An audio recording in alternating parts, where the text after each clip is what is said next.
Atrof muhitni muhofaza qilish bugungi kunda global darajadagi eng dolzarb masalalardan biriga aylangan. Aholi sonining ortishi, sanoatning rivojlanishi va iste'mol madaniyatining o'zgarishi natijasida chiqindilar miqdori tobora ko'paymoqda. Bu esa nafaqat ekologik muvozanatga, balki inson salomatligiga ham salbiy ta'sir ko'rsatadi. Toshkent shahar hokimligi huzuridagi Raqamli rivojlanish departamenti tomonidan poytaxtda chiqindilarni yig'ish va olib chiqib ketish jarayonini avtomatlashtirish hamda shaffoflashtirishga qaratilgan yangi raqamli tizim ishlab chiqildi. Tizimning asosiy maqsadi inson omilini kamaytirish orqali chiqindilarni tashish jarayonini raqamlashtirish va tizimli monitoringni kuchaytirishdan iborat. Yuk nazorat tizimi orqali chiqindi tashuvchi texnikalar, yuk miqdori, yoqilg'i sarfi va chiqindi yig'ish punktlari ustidan to'liq va real vaqt rejimida nazorat ta'minlangan.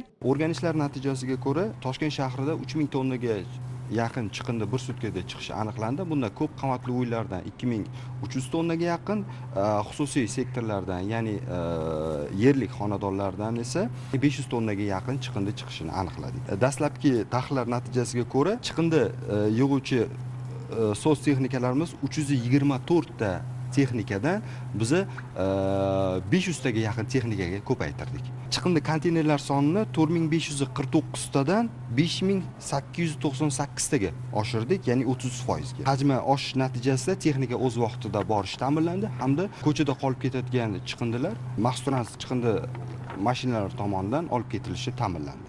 Keyingi yo'nalishimiz Yunusobod tumanidagi chiqindilarni yig'ish punkti bo'ldi. Toshkent shahri bo'yicha jami 1252 ta chiqindi yig'ish maydonchalari mavjud bo'lib, shundan 1019 tasi maxsus trans ishlab chiqarish boshqarmasi davlat korxonasiga, 82 tasi esa xususiy korxonalarga tegishli.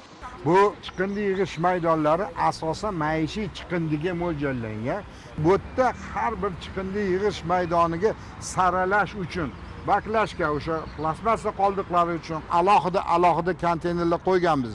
Bular ekologiyaga juda katta zarari bor. 400 yilda ham bu chirib ketmaydi. Chirgan taqdirda ham yer osti suvlarga juda ham katta zarari bor hisoblanadi. Shuning uchun biz bularga alohida qilganmiz. Mana hozir yangi proyektlar qilinyapti. Xitoy mana hozir biz shartnoma qilganmiz. Bu shartnomada asosan shu chiqindilarni qayta ishlash va uni saralash bo'yicha. Biz navbatdagi manzil Yunusobod tumanidagi chiqindilarni qayta yuklash shoxobchasidamiz. Hozirgi vaqtda poytaxtning 4 ta tumanidan yig'iladigan kunlik 800-900 tonna miqdordagi maishiy chiqindilar bu yerga qayta yuklash uchun olib kelinadi. Mazkur hududning umumiy maydoni 1,6 gektarni tashkil etadi. Bu yerda qayta yuklash quvvati sutkasiga 1250-1400 tonnadan iborat. Chiqindilar markazlashgan yuk tashish avtokolonna bo'limi maxsus texnikalari orqali 17 tonnalik silindr shaklidagi konteynerlarda kuniga o'rtacha 47-50 qatnovda Toshkent viloyati Ohangaron tumanida joylashgan shahar chiqindixonasiga olib borib joylashtiriladi. Xonzoda Begim Abdiy va Mirsulton Oripov, poytaxt.